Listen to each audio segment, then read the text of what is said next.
Leprosy definition, ये एक chronic disease है, मतलब ये सडन नहीं होती। चिरकालीन व्याधि जिसे बोलते हैं, चिरकालिक दीर्घकालिक वैसी व्याधि होती है, वैसी डिजीज़ होती है। ग्रेनुलोमेटस, इसमें ग्रेन्यूल्स बन जाते हैं। इन्फेक्शियस डिजीज़, ये एक इन्फेक्शियस डिजीज़ है जिसका पॉजिटिव एजेंट क्या है, माइकोबैक्टीरियम लेपेरे। ठीक है, इसके एडवांस्ड स्टेज में क्या होता है, देखो अगर ट्रीटमेंट नहीं होया, उसकी एडवांस स्टेज तक पहुंच गई वो डिजीज़, उसमें क्या हो जाता है, nodules over the face, claw hands हो जाते हैं, लॉस, इवन इसमें लॉस ऑफ फिंगर्स तक देखा गया है। ठीक है, loss of fingers and foot drop.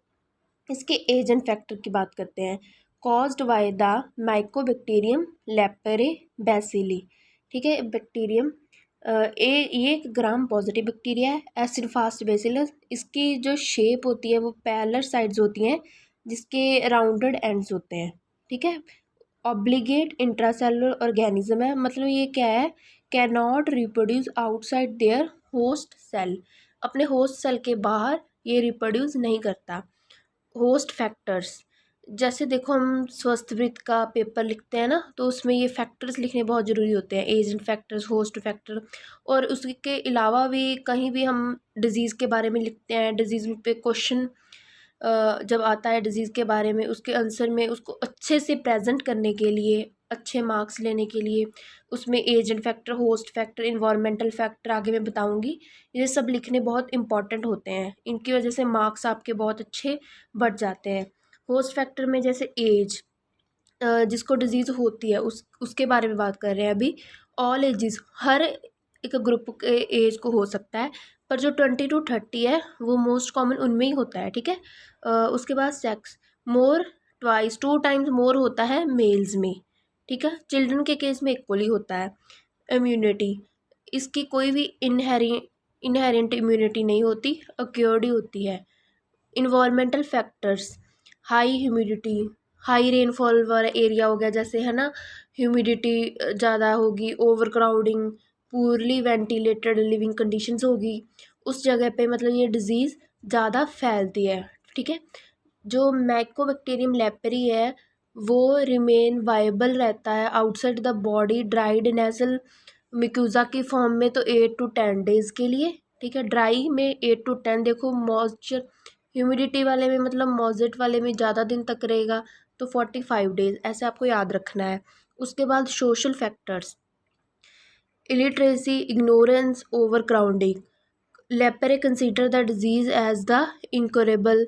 देखो इसको ना इनक्योरेबल माना जाता है कि मतलब इसको ठीक नहीं किया जा सकता, पर ऐसा नहीं है, ट्रीटमेंट के द्वारा इस डिज़ीज़ को ठीक किया जा सकता है, क्योरेबल डिज़ीज़ है।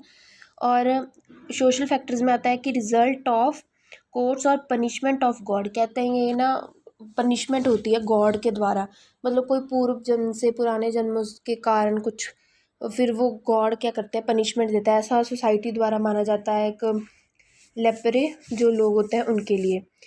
ठीक है, पर ये गलत है। Mode of transmission droplet infection से हो गया। ठीक है, उसके बाद स्किन टू स्किन कंटेक्ट में तब होता है अगर ना अल्सरेशन हो चुकी हो, अगर लेसन्स जो बॉडी पे बन जाते हैं उनमें अल्सरेशन हो चुकी है ना, तो उसके टच से फिर skin to skin direct contact से फैलता है। इनडायरेक्ट वे क्या है, फॉर्मेटिस जैसे क्लॉथ्स, उसके यूटेंसिल्स वगैरह, उससे ये फैलता है। इंक्यूबेशन पीरियड, इंक्यूबेशन पीरियड इसका एवरेज है 5 to 7 years, मिनिमम हम मानते हैं 2 to 3 years and maximum 40 years। इतना 40 years का क्यों है, very slow multiplication of rate of mycobacterium leprae, क्योंकि इसका मल्टीप्लिकेशन रेट बहुत ही ज़्यादा कम है इसीलिए। उसके बाद इसकी क्लासिफिकेशन, ठीक है, इसकी क्लासिफिकेशन में इंटरमीडिएट, ट्यूबरकुलोइड, लेप्रोमेटस, बॉर्डरलाइन, न्यूरेटिक। इसको देखो आप सिंपल वे में याद कैसे रखना है, इसमें जो फर्स्ट, सेकंड और लास्ट, इनमें क्या होता है, बैक्टीरियोलॉजिकल टेस्ट नेगेटिव आता है। ठीक है, देखो ये सेकंड में लिखा हुआ है कि लेप्रोमिन टेस्ट है वो क्या आता है, पॉजिटिव, पर जो बैक्टीरियोलॉजिकल इसकी डायग्नोज करने के लिए, मतलब जांच पड़ताल करने के लिए कि कैसे की डिजीज़ है या नहीं, उसकी बात कर रही हूँ। इसके लिए जो टेस्ट होते हैं मैं आगे आपको इसकी डिटेल में बताऊंगी। इंटरमीडिएट में क्या होता है, 1 से 2 मैक्यूल्स हो जाते हैं, ठीक है, मतलब लेसन्स की टाइप भी है, मतलब मक्यूल्स हो जाते हैं स्किन पे। ट्यूबरकुलोइड में क्या होता है, इसमें लेसन्स होते हैं, इसमें मक्यूल्स है, इसमें लेसन्स हैं, ठीक है। और seen mostly on the lateral aspect पे होते हैं मोस्टली, लेटरल। उसके बाद है लेप्रोमेटस, इसमें सिमेट्रिकल होते हैं और इसमें ना एसिमेट्रिकल होते हैं। ट्यूबरकुलोइड में एसिमेट्रिकल, लेप्रोमेटस में सिमेट्रिकल। बॉर्डर लाइन है, उसमें क्या होता है डाइमॉर्फिक, मतलब उसमें more than one type of lessons होते हैं। मतलब टाइप्स की बात, उसमें तो थे 1 से 2 लेसन्स, इसमें मोर देन वन टाइप्स, ठीक है। न्यूरेटिक, इसमें नर्व्स इन्वॉल्वमेंट हो जाती है पर इसमें लेसन्स नहीं होते, ठीक है, नर्व इन्वॉल्वमेंट होती है इसमें। उसके बाद है जो इम्पोर्टेंट क्लासिफिकेशन है, ठीक है, ये वाली सिंगल स्किन लेसन्स, पॉलीबैसिलरी, मल्टीबैसिलरी, ये ट्रीटमेंट के अकॉर्डिंग भी बहुत इंपॉर्टेंट है। ये वाली क्लासिफिकेशन तो आपको पक्का याद रहनी चाहिए। सिंगल लेसन में मतलब इसमें कोई भी नर्व की इन्वॉल्वमेंट नहीं होती, सिर्फ सिंगल एक लेसन होता है, ठीक है, बॉडी पे। पॉलीबैसिलरी में क्या होता है 2 to 5, मल्टीबैसिलरी में मोर देन 5, ये आपको याद रखना है।